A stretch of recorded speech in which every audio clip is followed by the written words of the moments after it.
you run an architecture firm and you're not getting leads from Google, well, then you're leaving a lot of money on the table. But it doesn't need to be like this. It's quite an easy fix. In today's video, I'm going to show you how you can rank your architecture firm's website on Google. So let's dive straight into the video. Today, I'm going to show you our 6-step process that you can use in order to get your website ranking at the top of Google. I'm going to clearly lay out all of the steps that you need to take so that you can implement these strategies for yourself. If at any point you would like some help with it, or if you would like us to do it all for you, then please do get in touch. There's a link in the description below. If you're watching this video, I'm going to assume that you know what SEO is, the process of getting your website to the top of Google. There's one reason that I love SEO, and that is because in my experience, it tends to drive the best customers.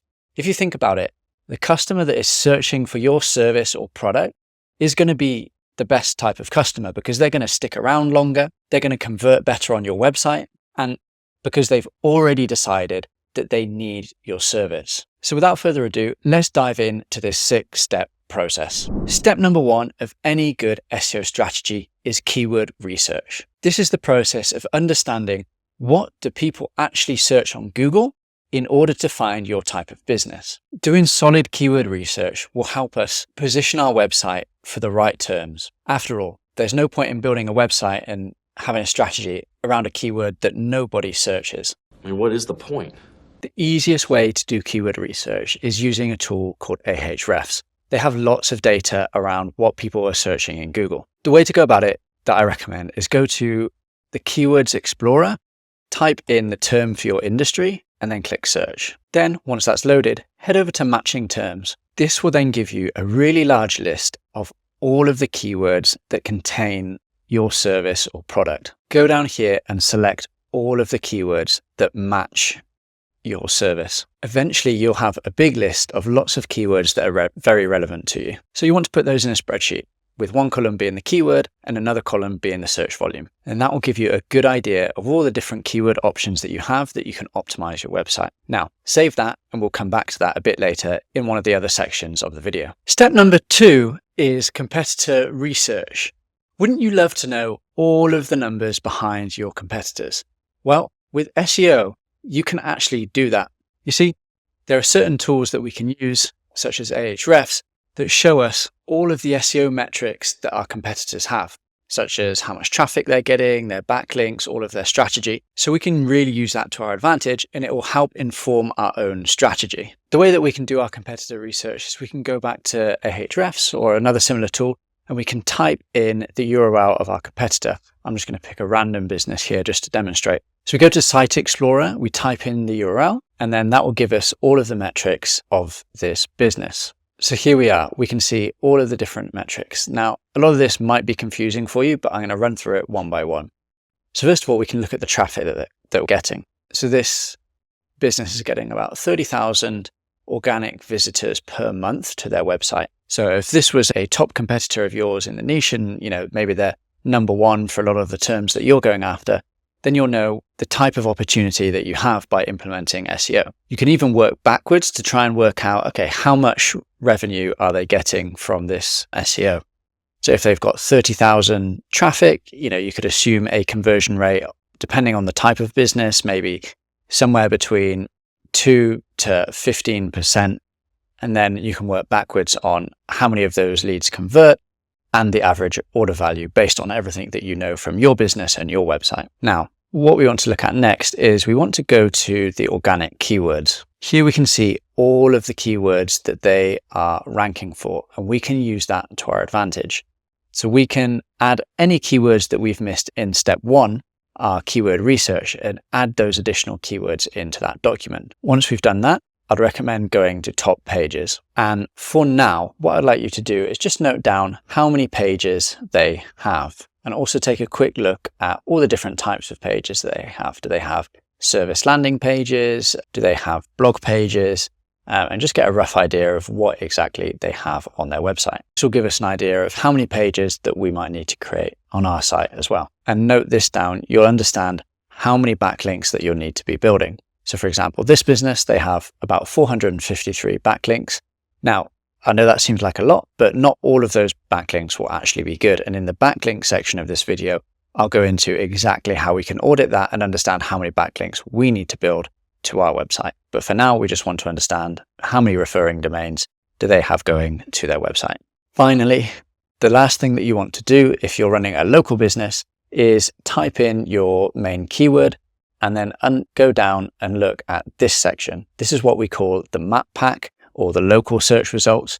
And you can see here that there are 3 businesses here, and they all have different reviews, a review score, and a number of reviews. We want to note that down because that's going to inform the targets that we have for the amount of reviews that we need to get. So once we have all of that information, note it down in your spreadsheet and repeat that for all of your main businesses that you have in your niche. Now that you've done your keyword research and your competitor research, you're ready to start working on your website. That's step 3, on-page SEO. Now, please don't get scared if the on-site side of things sounds a bit technical.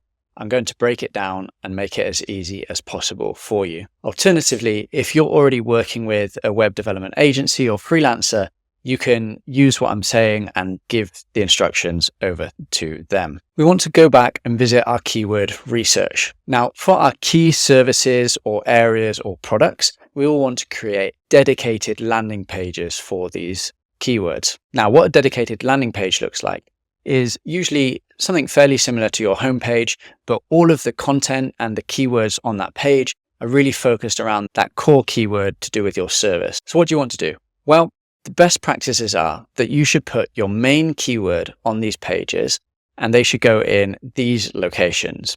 The first is it should be in the main title of your page. The second is it should be in the main heading of the page. Third, it should be within the first 100 words of the content on your page. It should also be in the URL. And then finally, you want to include it roughly 1 to 2 times every 200 words that you keep writing. However, there is a caveat there. You don't want to just force your keyword into the writing. You want to make it sound natural and only include it where it makes sense. Now, a lot of this can actually be simplified by using what we call correlation tools. So correlation tools look at the results for your keyword that are on page 1. They'll do a lot of calculating and magic in the background, and then they'll tell you exactly how many times that you should include your keyword, where you should include it, all of the other similar keywords that you should include within your writing. And then it gives you a score that you can use to evaluate your writing. So some of these tools are Surf for SEO, and I like to use it just to make this process really easy. Finally, the last thing I'd like you to do on your on-page is include an FAQ section. So you can get FAQs by, number 1, thinking about what are the common things that your customers ask you when they inquire about this service. And then number 2, if you go to Google, search in your main keyword, then scroll down to the people always ask section.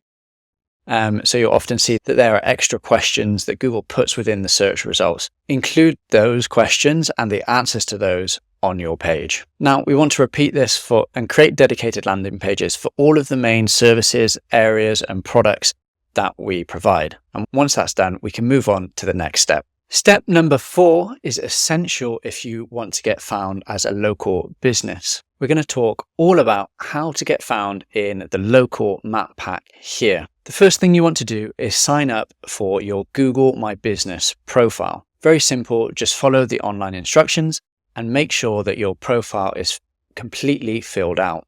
Don't skip anything. Make sure that you have your categories, opening hours, proper descriptions. Make sure that it is 100%. Then also go ahead and add some photos to your profile. Not only will this help with your ranking, but it'll also help customers see your business, understand it, and be more likely to call or click on your website. Once that's done, the next stage is to start getting reviews. In our competitor research, we found how many reviews that we'd want to be getting. So for example, if this was our business that we were trying to rank for, we would understand that we need to get somewhere between 60 and 160 reviews. Now that might seem a lot, but over time, you'll be able to reach those levels. There are 2 main strategies that I recommend when it comes to getting reviews. The first is to go back to all of your happy and loyal customers and send them a personalized message asking if they would be happy to leave you a review, and that it would be really helpful if they were able to do so. Most times, if you've done a good service and that your customers are happy, then they'll want to help you. The second is, for going forward, I always like to incentivize employees to get reviews. You can offer them a cash bonus, a gift card, or a special reward. You could even have a ranking table of all your employees on who's managed to get the most reviews from their customers. And this will just remind them that they need to keep asking their customers whenever they speak to them to leave a Google review on your profile. It helps to turn it into a bit of a game. It helps create the right incentives. And of course, they'll also want to give an even better service so that they can get the good reviews. And that's it. That's quite a simple process to get your business ranking up here in the top of the map pack. On to step number 5. If you've made it this far, you're doing a great job and you'll be rewarded for all of your efforts by Google. Step number 5 is creating blog content. So why is this important? Surely we've already created landing pages for our main keywords. Why would we need to go after blog and informational content? Well, informational content can be really useful. There are 2 main benefits. The first is it helps Google understand your website, what it's about, and your expertise on the subject. The second is it can also be used to attract customers. Let me explain. Not every customer is searching on Google for a solution.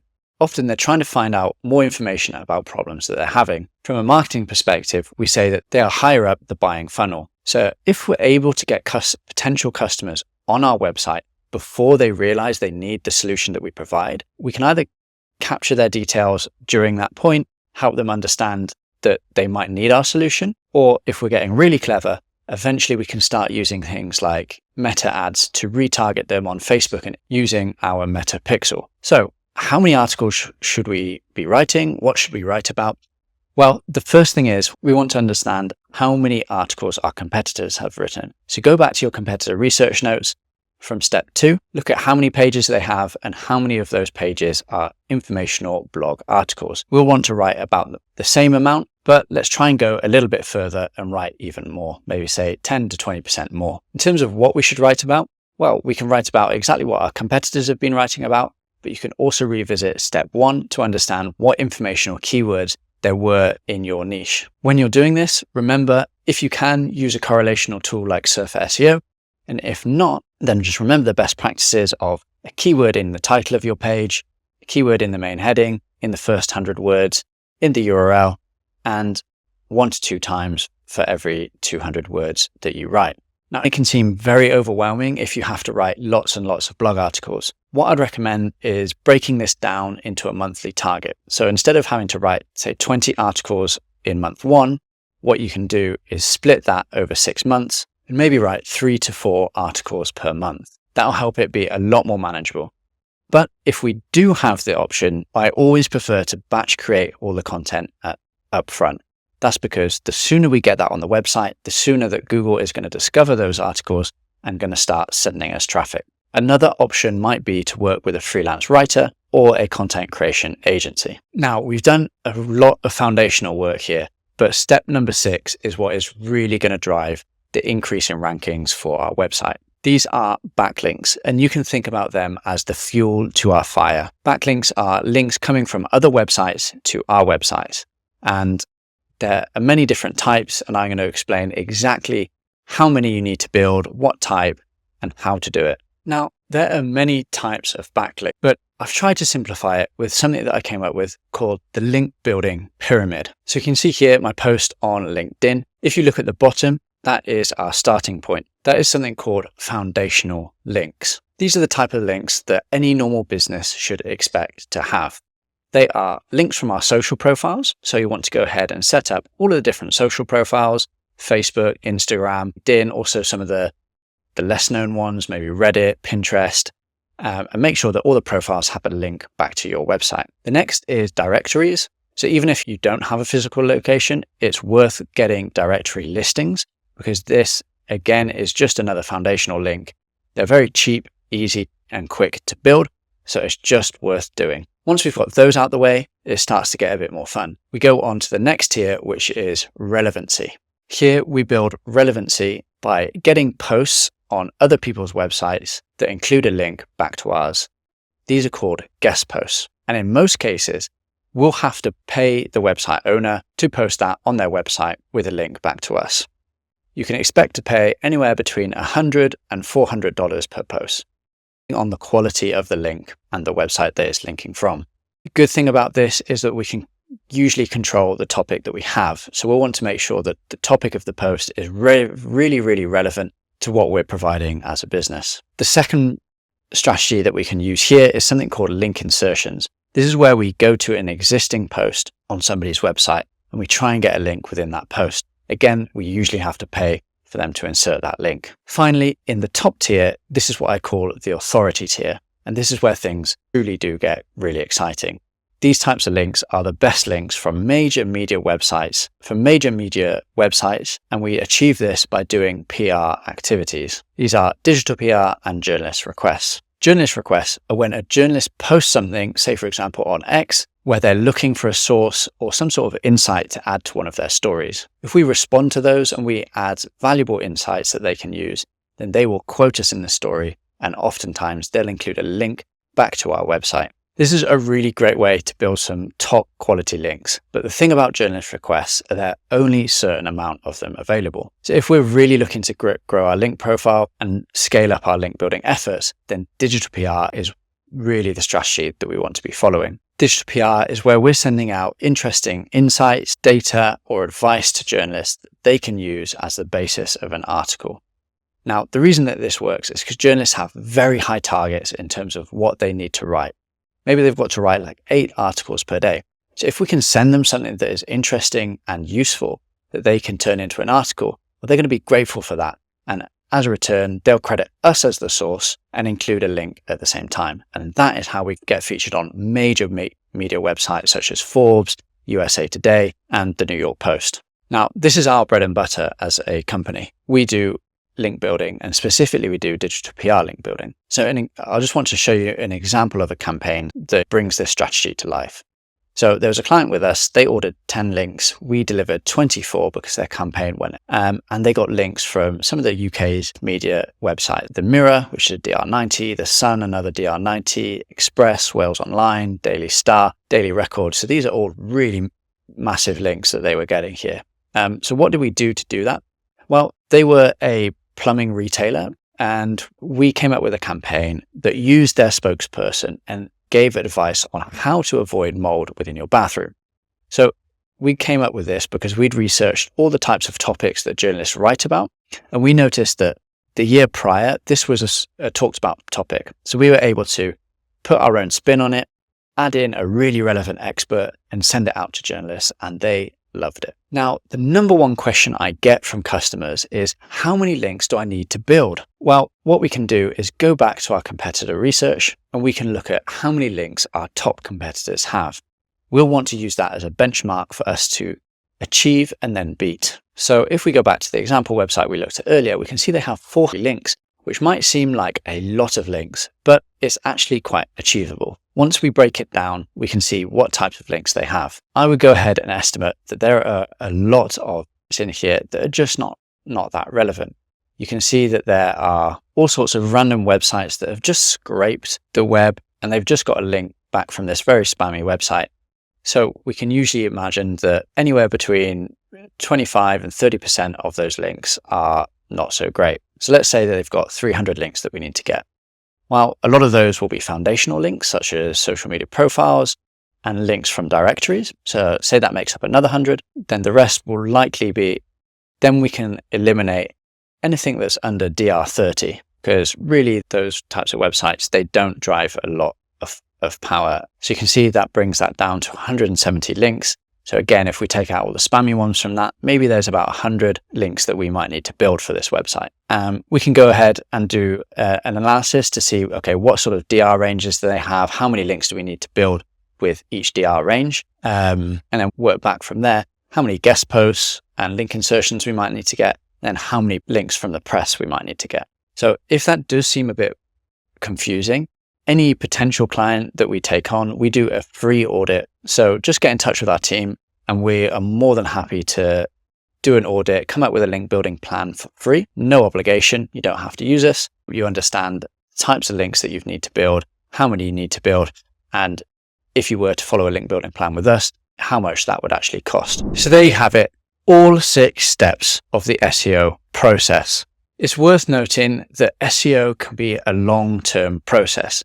Don't expect to see results in the first few days. If you think about it, it's going to take a while to do all of that work that we've just gone through, to create the pages, build the backlinks, and then once we've created it, we actually need to wait for Google to crawl and discover all of that content and backlinks. And then after that, there's still going to be a delay for the rankings to take effect. So it's going to take several months of hard work and then several months of waiting to start seeing our results. But the wait, I promise you, is worth it, because if you can be consistent with your effort, you'll end up getting consistent results and consistent leads and sales coming through your website. One final parting bit of advice would be to come up with a plan of action. You don't have to do it all in week 1. You can break it down into much more manageable chunks. For example, each month, how many articles are you going to write? How many links are you going to build? How many reviews are you going to try and get on your Google My Business profile? Doing that will make it easier for you to hit your SEO goals, and it will make the workload much more manageable. So there you have it. Everything you need. If at any point you want some experts to handle it for you, just get in touch with me and my team, and we're more than happy to do it. Just click the link in the description. Thanks for listening.